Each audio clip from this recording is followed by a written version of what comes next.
ఒక్కసారి అరుణాచలం వెడితే చిత్రగుప్తుడు గీత గీస్తాట. ఈ జీవుడు అరుణాచలం వెళ్ళాడు కాబట్టి తరువాత అని గీత గీస్తాడు.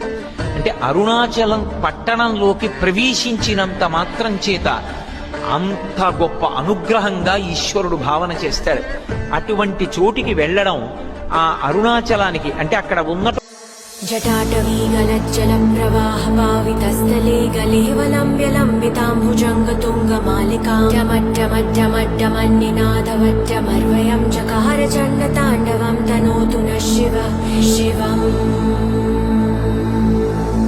జటాకటాహ సంభ్రమ భ్రమన్నిలింబ నిర్ఝరీ విలోల వీచి వల్లరీ విరాజ జటాటవీగలజ్జలం ప్రవాహ పావితస్థలే గలేవలంబ్యలంబితాంభుజంగతుంగమాలికామట్టమట్టమట్టమన్నినాదవట్టమర్వయం చకార చండతాండవం తనోతు నః శివ శివం.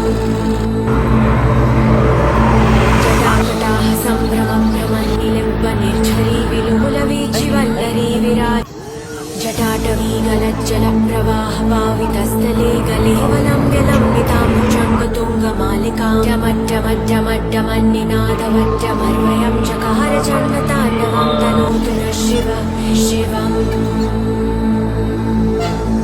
జటాకటాహ సంభ్రమ భ్రమన్నిలింబ నిర్ఝరీ విలోల వీచి వల్లరీ విరాజ జటాటవీగలజ్జలం ప్రవాహ పావితస్థలే గలేవలంబ్యలంబితాంభుజంగతుంగమాలికామట్టమట్టమట్టమన్నినాదవట్టమర్వయం చకార చండతాండవం తనోతు నః శివ శివం.